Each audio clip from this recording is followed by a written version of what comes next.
So I just quickly want to clarify a few things about my disability. Yeah, I am paraplegic T10. You can obviously Google more on that, because here's the thing, guys, about disabilities. Two people now can have the same disability, but it would not affect them the same way because of obviously a number of things. Sometimes it's because of genetics, and sometimes it's because of their body, what the body can handle, and all those things. Because trust me, the same impact on someone who's physically fit and physically unfit is not going to be the same. The impact a certain injury has. So yeah, guys, those kind of things do have an impact, or they do play a role in how we experience our disabilities, or how we experience injuries, as a result of something that happened. um yeah, so let's get back to my level of disability. So I'm T10, which is here. I think they say it's lower or upper, but it's somewhere in the spine. Yeah, it's a higher level in the spine. So my spine got damaged and injured. um yeah, at the time my accident happened. So with that being said, it left me paralyzed from the waist down. So from here I can't feel anything again, at least not everything. Like, my senses are not completely dead, but obviously from here downwards, I can't feel. Yeah, I can't feel heat, I can't feel pressure, I can't feel um certain levels of injuries. I can't feel injuries, I can't feel pain. Yeah, let me rather say I can't feel pain. um and yeah, and I can't feel pleasure. So if you tickle me, I'm not gonna feel that. Or if you like rub my leg like that or touch me, I'm not gonna feel it, because I'm paralyzed. Like, those sensation is dead. Like, the brain does not receive the information. So you touching me or me touching myself like this, my brain is not communicating this to my, like, my body is not communicating it to my brain. So the connection from here to here to, it's gone. Yeah, guys. So yeah, the channel through which our bodies communicate with our brains, there has been a disconnect in mine. So when I do this, I don't feel anything, because the connection is not there. It's cut. It's been cut. So yeah, but obviously it can improve over the years. It did improve. It did, but obviously I need, like, pressure, like extreme. I can only feel extreme stuff, extreme pain. You know, heightened levels of certain sensations. I can feel it when it's heightened. So you must take pleasure, times it by 10, and then I'll be able to feel it. You must take pain, times it by 10, then I'll feel it. You must take, okay, I actually can't feel cold. Yeah, I can't feel my legs when they're like super cold. But yeah, if you put my feet in cold water, obviously, like, I'm gonna experience, a shock in my body. So yeah. So you see, when you take coldness times 10, I can feel it, because it's gonna send shocking waves in my body. The same with hot. You can't put me, like, can't tell me to put my feet in fire and my foot in fire and not expect anything to happen. Like, obviously my body's gonna respond to that, because it's traumatic, you know, it's intense, it's heightened, you know. But if you tell me to stand like in front of a heater that is not like extremely hot, then obviously I'm not gonna feel that, you know.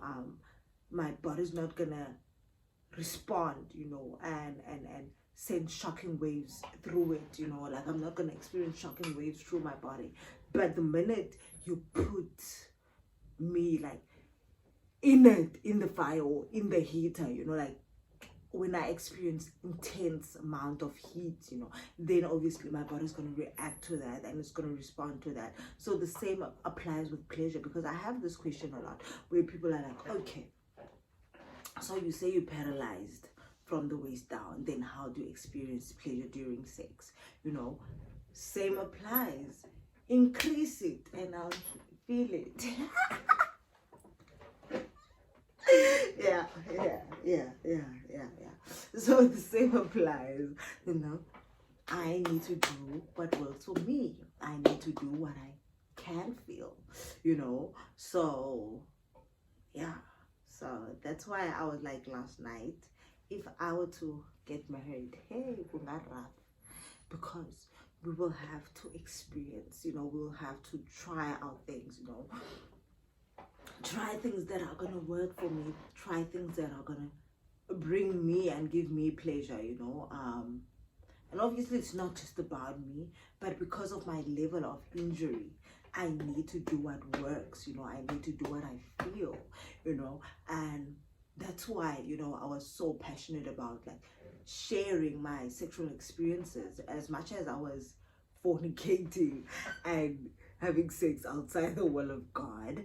But the messages, the lessons are still applicable, you know, in marriage, you know. So if you're gonna get married to someone with a disability, you will have to have these conversations. You will have to have these kind of conversations, you know, as to what can you feel during sex, what can you not feel, you know, so that you can work on what you can feel, and so that you can do, you know, what the other person can feel, you know, and what works for them, what is comfortable for them. And obviously don't push your body to the limit, you know. Don't break boundaries, you know, just to show that you are willing to learn, that you are willing to try out new things. Like, protect your body, protect it, you know. Don't come bend knowing very well Guti bending is gonna break certain bones in your body. No, don't do that, you know. But stay within your boundaries, where you know, okay, here I'm safe, I'm comfortable, I'm not harming myself, I'm not causing potential harm, you know. Because yeah, certain sex positions can be harmful to people with disabilities, you know.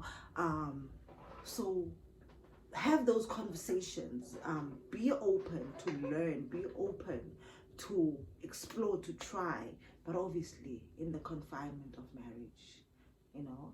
That's why God says do not have sex before marriage, because now you're going to learn all these amazing things. You're going to try out this, you know, you're going to push your disability to the boundaries, to the limits, and all those things. And then you break up with this person, and then you're gonna meet another person, and then you need to relearn again, you know, take them through that whole process.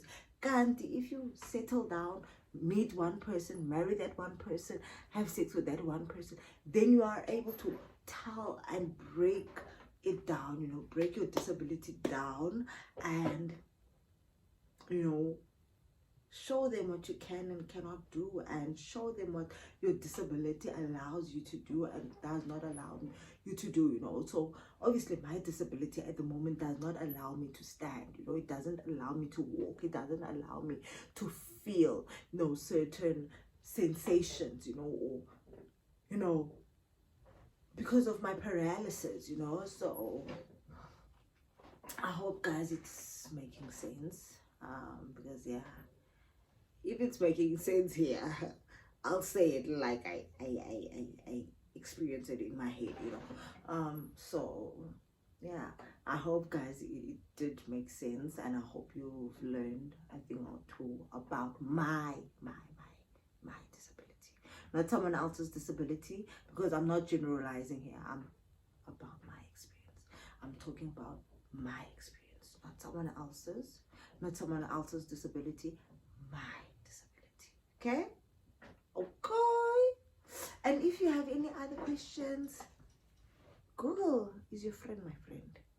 Google is gonna answer you. And if Google can't answer you, then go speak to that particular person who might have like personal experiences with whatever question you have, you know. And be free to ask me questions, you know, as to how do I handle certain things when it comes to, you know, intimacy or sex, you know, when it comes to my disability, or how I handle my paralysis, you know, and how I protect myself from pressure sores, you know, from injuring myself, from falling off my wheelchair, you know. Oh, and my thing is itching because I'm sick. My tracheostomy. Yeah, and not everyone who has my level of injury has a tracheostomy. You get that because of certain circumstances when the injury happens. Yeah, and I do not have any operations, guys. I do not have any scars, like because of due to my accident or whatsoever. Like I don't have any. So yeah.